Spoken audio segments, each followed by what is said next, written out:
It was a Tuesday night, just like any other. On a quiet residential street, an encounter between a police officer and a citizen escalated. Shouts, a struggle. Then, a single deafening sound. When it was over, one person was on the ground, and a community was about to be torn apart. The officer claimed self-defense. The public wanted proof. Where was the body cam footage? The crucial 30 seconds, the part that would have shown exactly what happened, were gone. The official explanation, a technical glitch. But to a grieving family and a skeptical public, it smelled like a cover-up. The missing footage created a vacuum, filled with suspicion and anger. It wasn't just about that night anymore. It was about the integrity of the entire system. Protesters took to the streets. "Show us the tape." The police department was stuck, unable to produce the one piece of evidence that could clear things up. Every press conference became a standoff. The missing clip a ghost haunting the case. This incident became a flashpoint, showing that just having a camera isn't enough. If data can be lost or tampered with, the camera is just a prop. The promise of transparency is only as strong as the system behind it, and that system, as everyone was about to discover, was broken. How could crucial evidence just disappear? To understand, look at the first generation of body cameras. These early body cams were clunky, standalone devices, recording onto small memory cards. At the end of a shift, officers docked the cameras to transfer files to a local server. This process was slow, manual, and fragile. The server was just a big computer in a back room, one point of failure. If it crashed or data was corrupted, there was no backup. The evidence was gone. The entire chain of custody relied on a single piece of hardware. Officers had to dock cameras correctly and hope the transfer worked. A loose cable, a faulty dock, or a power surge could wipe out gigabytes of footage. It was a system built on manual processes and fragile tech, a chain with too many weak links. It wasn't designed to fail, but it certainly wasn't designed to protect evidence. The old systems weren't just fragile, they were open to manipulation. Supervisors or IT admins could manually delete video files from the server. The idea was to manage storage, but it was a loaded gun pointed at accountability. Audit trails were often basic or non-existent. If a file was deleted, there might be no trace. This made it nearly impossible to tell if a missing clip was a glitch or a cover-up. Before upload, footage existed only on the camera's memory card, easily damaged or lost. No robust protocol existed for damaged devices, so evidence could vanish. Officers also had to manually tag videos. A mislabeled file could be lost in digital limbo. Months later, crucial footage might be unfindable, not deleted, just lost. These loopholes, from deletion to human error, meant evidence could vanish without a trace. The system's flaws weren't just technical, they were human, and they left the door wide open for disaster. When news broke that the bodycam clip was missing, the public erupted. Years of trust in body cameras vanished overnight. People felt betrayed. The technology had failed at the worst possible moment. This wasn't just online outrage, it was organized, relentless pressure.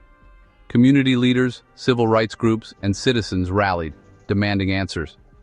They packed council meetings, demanding not just the footage, but a full investigation.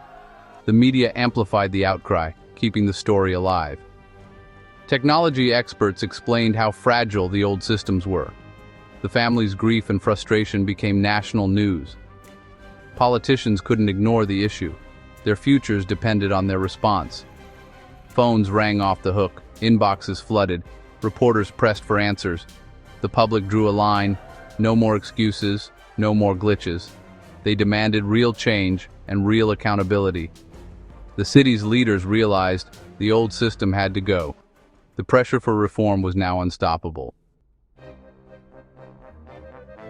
While protests raged, a legal battle began. The family sued the city, arguing the missing footage was spoliation, destruction of evidence. The case shifted focus from the officers' actions to the department's failures. Under oath, officials admitted files could be deleted, logs were inadequate, and backups didn't exist. The judge issued an adverse inference. The jury could assume the missing footage would have hurt the police's case. This precedent sent shockwaves nationwide. Lose evidence, face legal consequences. Suddenly, city attorneys and risk managers cared deeply about Bodycam tech. The cost of inaction was now too high to ignore. Public pressure and legal consequences forced real reform. A special task force, police, officials, tech experts, and the public rewrote the rules.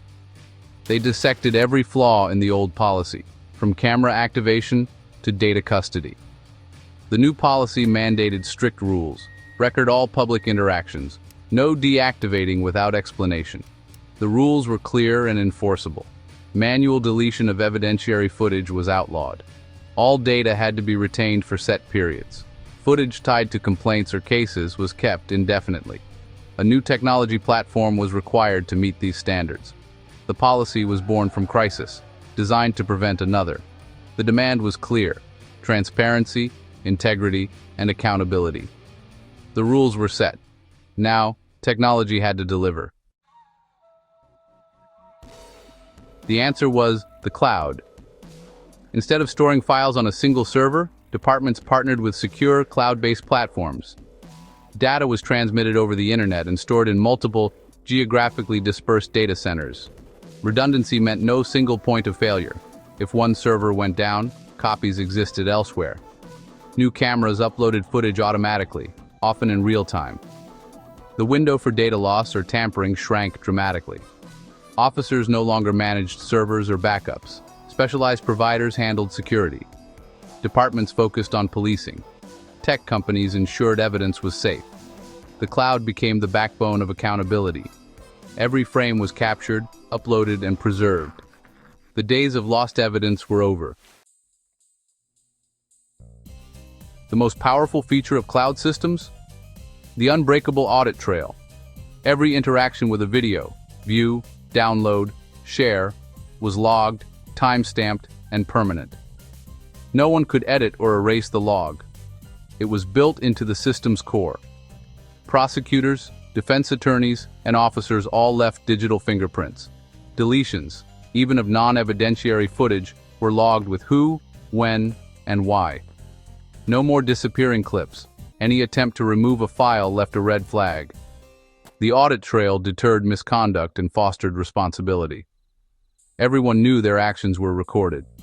The system's memory was as clear as the evidence itself. Technology finally provided the transparency the public demanded. Trust was rebuilt, one log entry at a time.